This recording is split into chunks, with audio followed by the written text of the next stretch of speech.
First ever factory outlet Mukunda జ్యువెలరీలో నక్షి మేళా డిసెంబర్ 13 నుంచి 21 వరకు అన్ని స్టోర్స్ లో.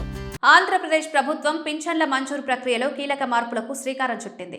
ఎంతో కాలంగా కొత్త పింఛన్ల కోసం ఎదురుచూస్తున్న బాధితులకు ఊరటనిస్తూ ప్రతి జిల్లాలో తక్షణమే 200 కొత్త పింఛన్లను మంజూరు చేయాలని ముఖ్యమంత్రి చంద్రబాబు నాయుడు ఆదేశించారు. పింఛన్ల మంజూరు విషయంలో కలెక్టర్లకు తగిన అధికారాలు లేకపోవడంతో ప్రజా ఫిర్యాదుల పరిష్కార వేదికకు వచ్చే అత్యవసర కేసుల్లో నిర్ణయం తీసుకోవడం కష్టమవుతోందని కలెక్టర్లు సీఎం దృష్టికి తీసుకెళ్లారు. ఈ అంశంపై తక్షణమే స్పందించిన సీఎం చంద్రబాబు కీలక ఆదేశాలిచ్చారు. ప్రతి జిల్లాకు 200 కొత్త పింఛన్ల కేటాయింపుకు గ్రీన్ సిగ్నల్ ఇచ్చారు.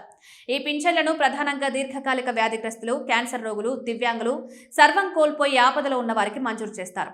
జిల్లా ఇన్ఛార్జ్ మంత్రి, కలెక్టర్ సమన్వయంతో ఈ పింఛన్లపై నిర్ణయం తీసుకునేలా విచక్షణాధికారం కల్పించారు.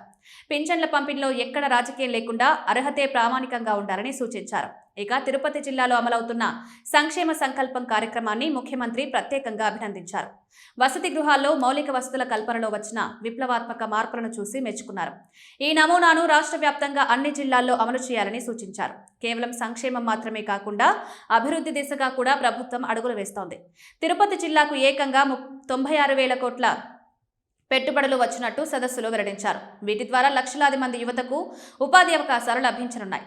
ఈ ప్రాజెక్టులను వీలైనంత త్వరగా గ్రౌండింగ్ చేయాలని అధికారులను సీఎం ఆదేశించారు.